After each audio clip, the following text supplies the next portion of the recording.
hombres tenían que comportarse apropiadamente, justamente, especialmente si van a ser líderes en la iglesia y dirigir la iglesia en oración, tienen que entonces tener una conducta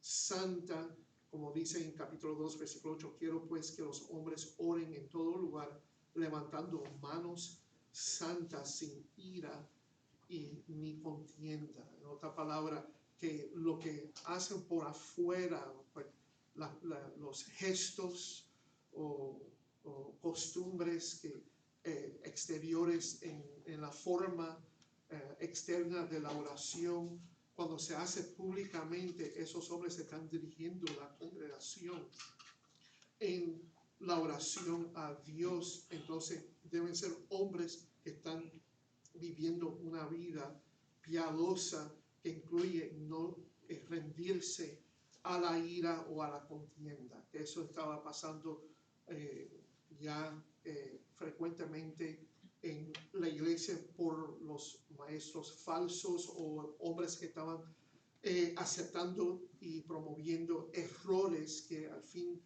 promueven conflicto y contiendas y divisiones en la iglesia, porque ahora estaban promoviendo verdades, ideas que no eran verdades.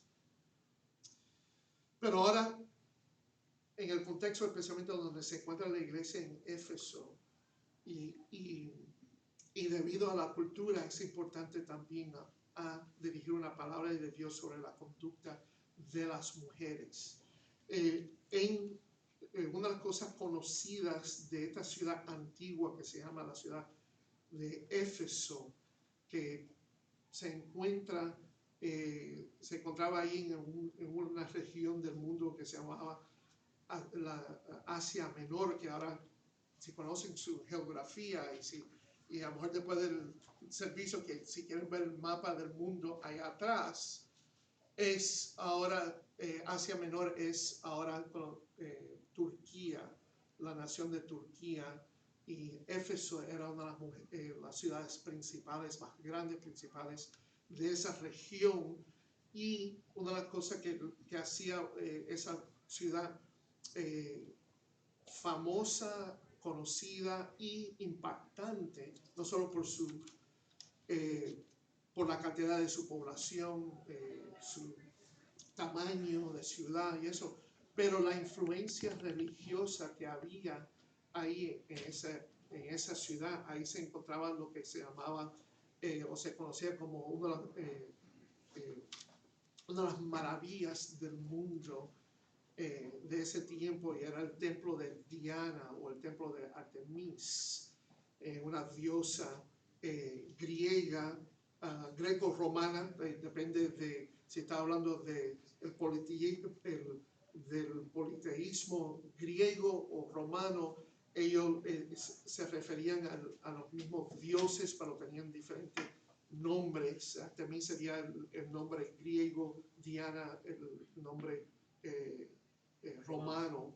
Entonces, de todas formas, era el templo, uno de los templos más grandes, paganos más grandes que había, era ese templo ahí en Éfeso, y tenían mujeres que ministraban ahí como sacerdotisas paganas, y eran prostitutas también. Entonces tenían su manera de comportarse y manera de vestirse para atraer hombres y tomar iniciativa en la religión.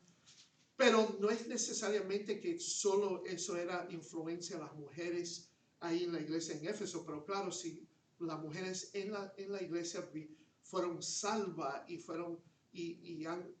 salieron por lo menos de esa cultura pagana, entonces se debe por lo menos suponer que van a tener, por lo menos muchas van a tener esa influencia en su vida, van a ser tentadas a tomar iniciativa en la iglesia, a lo mejor vestirse de ciertas maneras que atraen a su vestidura, a su cuerpo, y especialmente a lo mejor de una manera extravagantes o seductivas. Pero de todas formas, desde Génesis capítulo 3, y quiero a lo mejor llevarlo un poco a Génesis porque luego, a lo mejor no en este mensaje, pero en el próximo mensaje de este capítulo, nos vamos a encontrar en Génesis otra vez.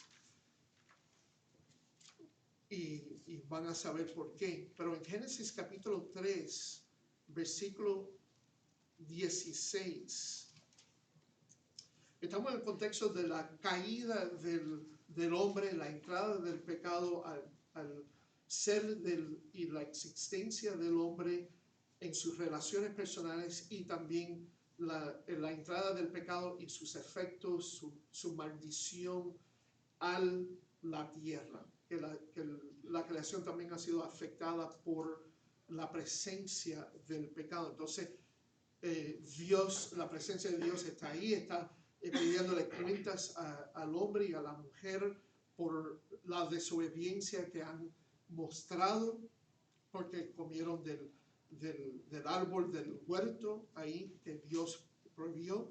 Y entonces, comenzando en versículo 8 y adelante, Dios no solo le está pidiéndole cuenta, pero también está ahora pasando, puedo decir, juicio, por lo menos sentencia de la consecuencia del pecado, comenzando con lo que vemos ahí en versículo 13, cuando dice ahí, entonces Jehová Dios dijo a la mujer, ¿qué es lo que has hecho? Y dijo la mujer, la serpiente me engañó y comí.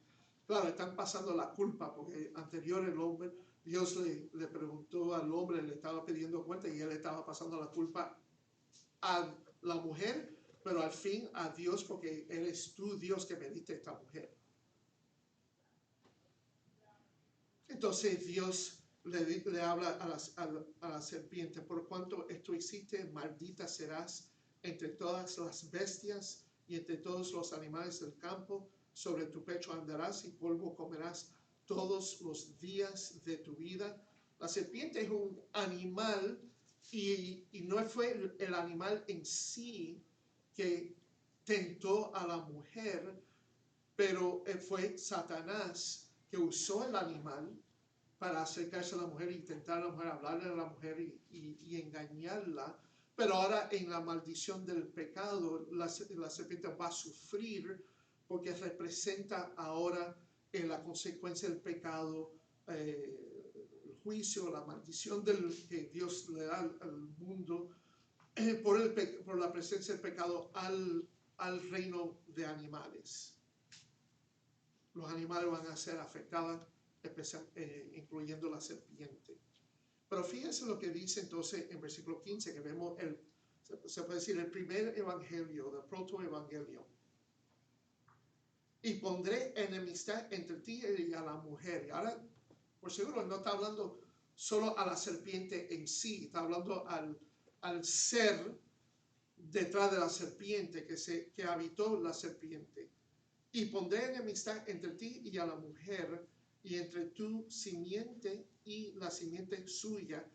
Esta te herirá en la cabeza y tú le herirás en el calcañar. Entonces se llama esto el primer evangelio porque aquí Dios está prometiendo que aunque la simiente de la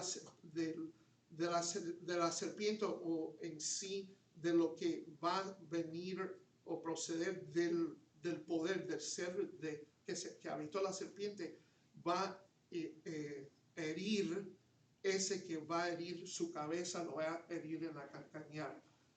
Entonces aquí es el primer evangelio porque el descendiente de la mujer, la simiente de la mujer, ya sabemos que con la progresión de la revelación de la Biblia se va a aclarar más que ese descendiente va a ser el Señor. Cuando Él se encarna aquí, se hace hombre, su descendencia como humano viene desde Adán y Eva. Entonces él va a traer victoria sobre el tentador.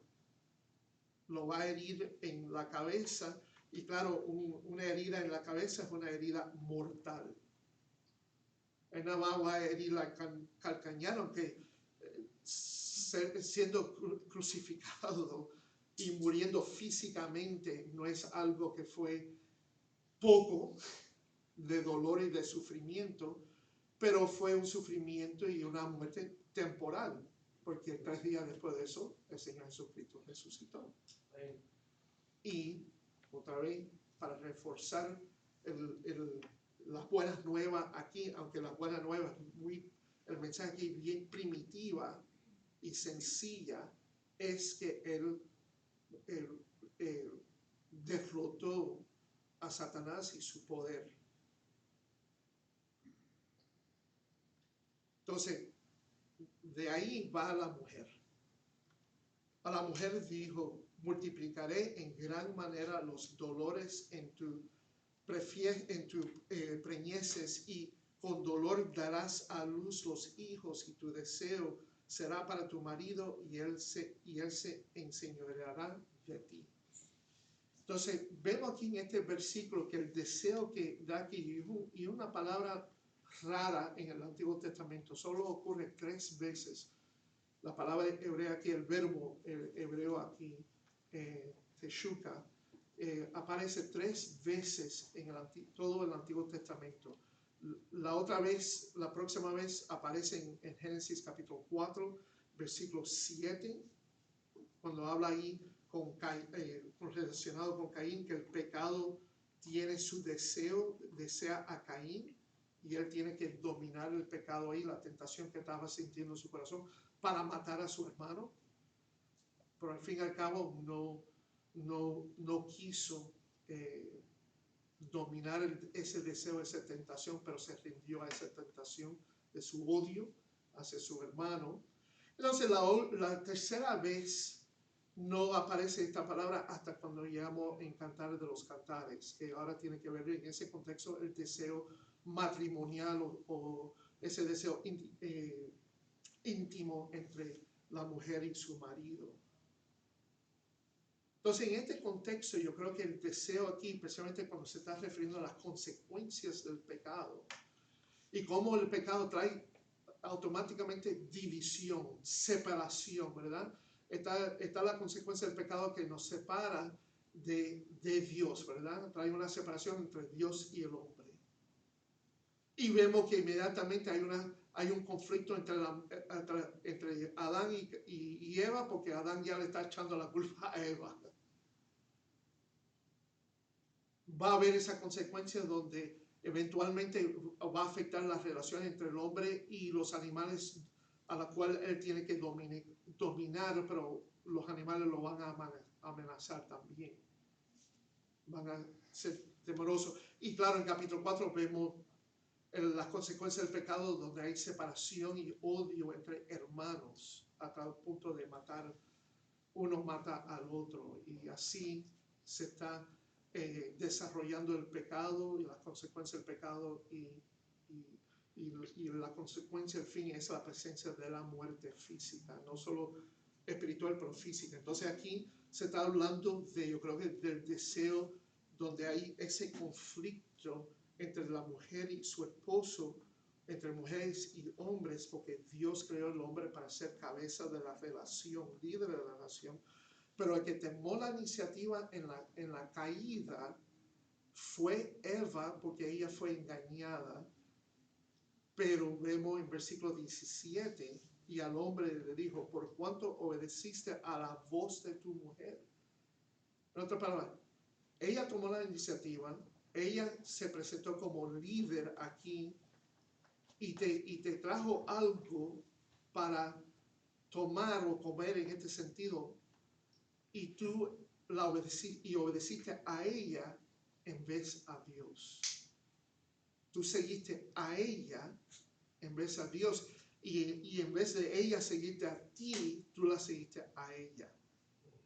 Y ese es el deseo que vemos ahí. El deseo será para tu marido, en el sentido que va a haber esos deseos donde la mujer va a querer dominar a su marido. a ser el líder, la cabeza. Eso no significa que no pueda haber un compañerismo de igualdad en el sentido de armonía, donde sí hay esa jerarquía de liderazgo y sumisión, pero donde hay una verdadera presencia de amor y humildad y justicia, y eso solo puede pasar entre creyentes. Entonces, esa jerarquía no se va a notar tanto, ¿verdad?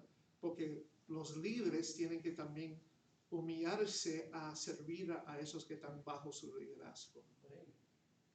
Y van a querer a sacrificarse y amar a esos que están bajo su liderazgo.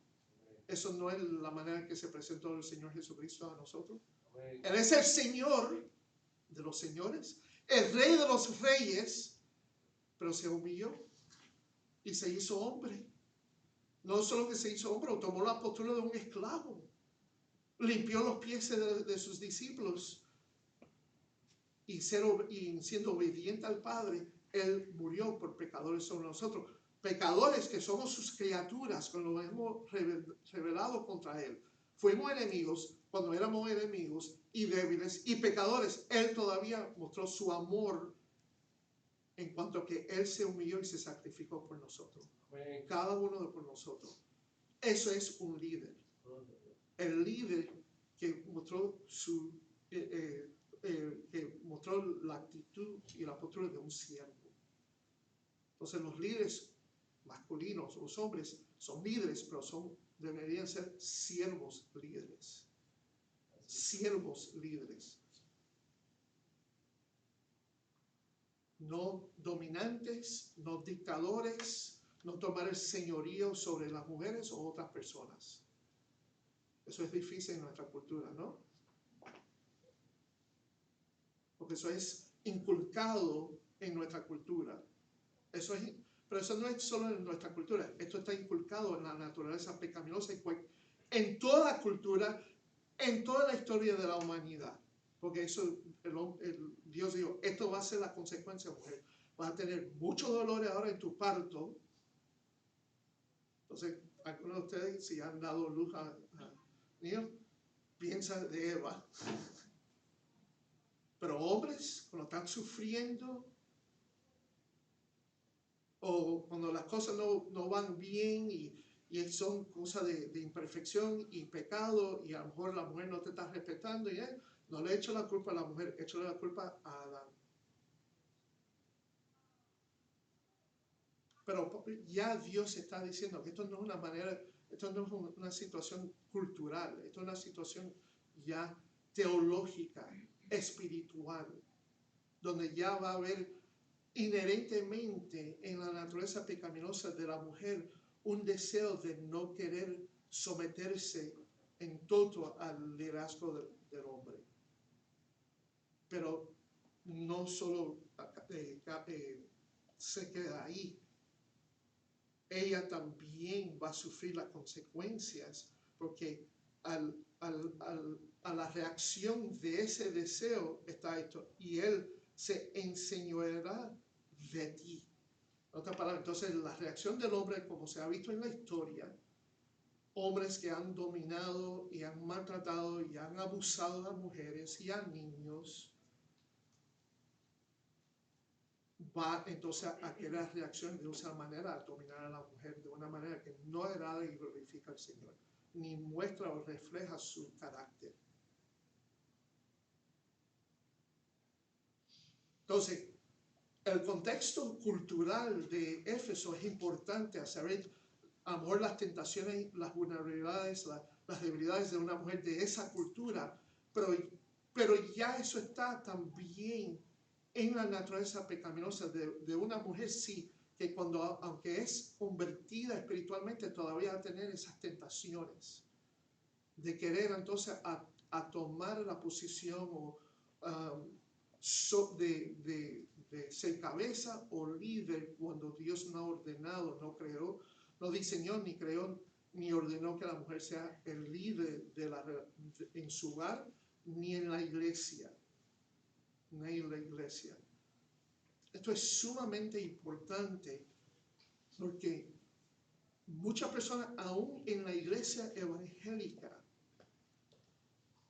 ven esto y creen, bueno, la Biblia es una palabra antigua. Esto que se escribió en Génesis, eso se escribió por lo menos hace 3,000 años, 3,500, 4,000 años atrás. Y ahora, y cuando se escribió esto en 1 Timoteo capítulo, eso fue casi 2,000 años atrás. Estamos en el año 2026. Así dije 2025. 2026, ya estamos somos personas civilizadas. Estamos en una sociedad moderna. Ya el movimiento feminista ha avanzado. Ya muchas cosas, muchos derechos se han presentado a la mujer. Y claro, yo digo que muchas cosas, muchos derechos que se le han otorgado a las mujeres son buenas cosas. Y las mujeres no se deben ver como alguien inferiores, porque vemos ahí en Génesis capítulo 1 que la mujer fue creada a la imagen de Dios.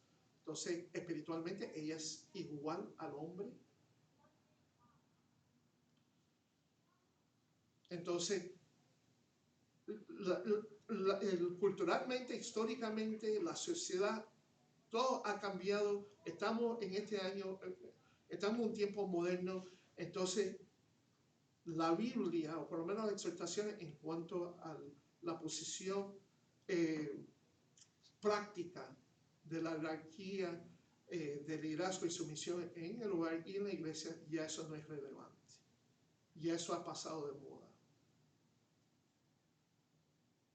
Pero lo que las personas que dicen eso no se dan cuenta que en sí, nada, en cuanto a el carácter del hombre, su conducta, la naturaleza de su egoísmo y autocentrismo,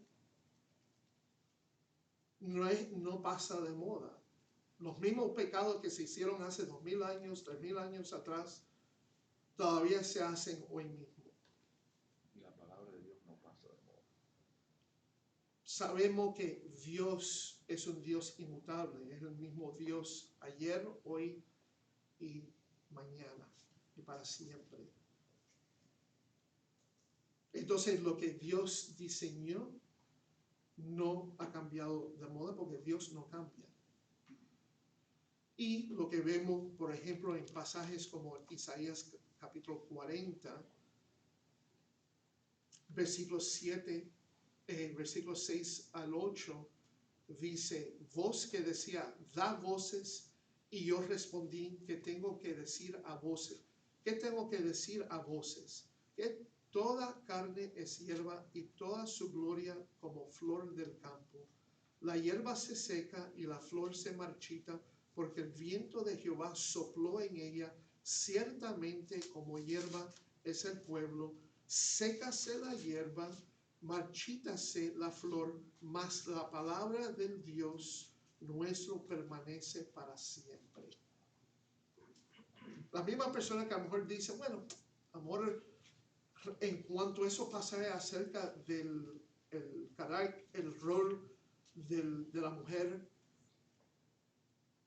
teniendo una posición práctica en la estructura práctica del hogar o de la iglesia, como ahí en el contexto de 1 Timoteo, ya no es relevante. Eso ha pasado. Bueno, esa misma persona va a morir a lo mejor en 10, 20, 30, 40 años.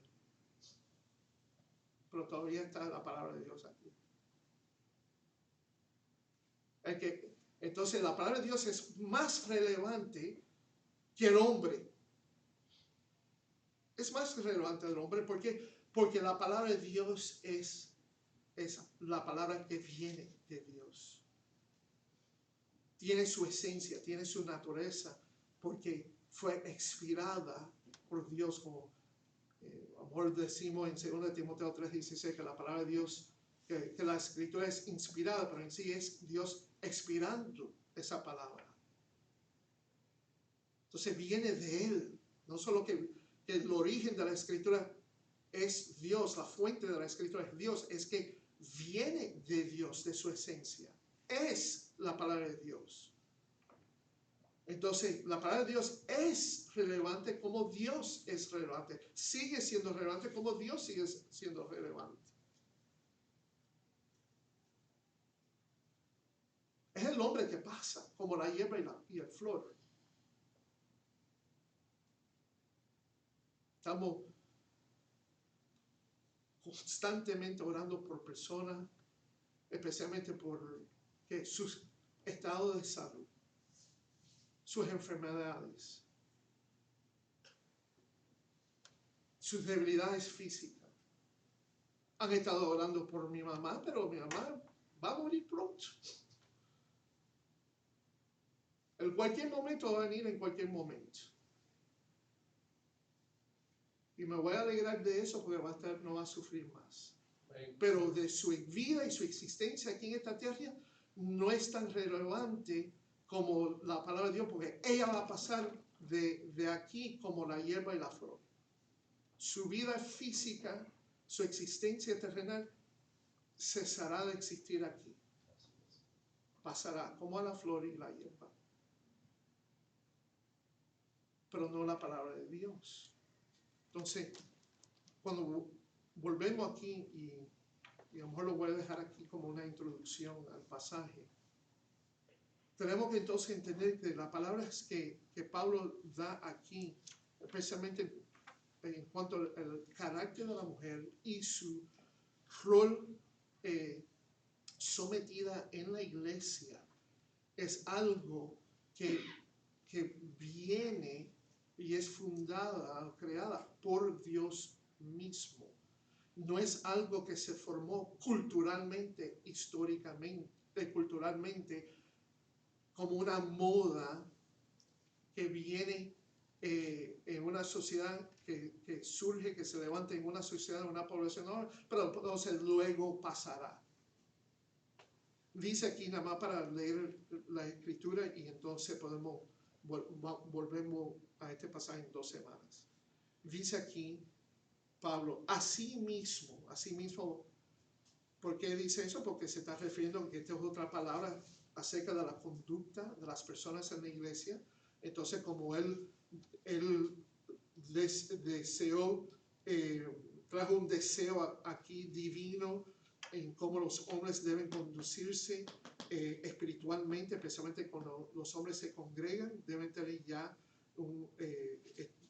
deben estar andando bien con el Señor en su actitud, especialmente cuando están dirigiendo en la oración públicamente.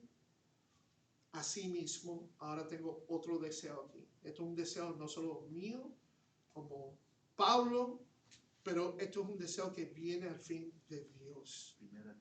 1 Timoteo capítulo 2, versículo 9. Asimismo, y aquí se implica aquí el verbo quiero que las mujeres se atavíen de ropa decorosa, con pudor y modestia, no con peinado ostentoso, ni oro, ni perlas, ni vestidos costosos, sino con buenas obras como corresponde a mujeres que profesan piedad. La mujer aprenda en silencio con toda sujeción, porque no permito a la mujer enseñar ni ejercer dominio sobre el hombre, sino estar en silencio. Porque Adán fue formado primero, después Eva. Y Adán no fue engañado, sino que la mujer, siendo engañada, incurrió en transgresión, pero se salvará engendrando hijos si permaneciere en fe, amor y santificación con modestia. Por favor, vuelven a la iglesia cuando vuelvo a este pasaje. Porque yo creo que el mensaje principal, cuando leemos aquí el flujo de estos versos, es claro, ¿verdad? Es claro. La mujer debe tener una conducta que refleja una piedad auténtica en su vida, y su rol, su papel en la iglesia como en el hogar no es ser el líder, pero tener un rol o un papel sometida, de sumisión, sometida a los líderes que son los hombres. Y los hombres no deben rendir esa posición porque no quieren tomar esa responsabilidad. Pero hay ciertos detalles aquí que tenemos que explicar porque sí son detalles un poquito más pegados al tiempo, especialmente en las cosas decorativas y las prendas y cosas así. Y ver exactamente qué significa la idea de estar en silencio.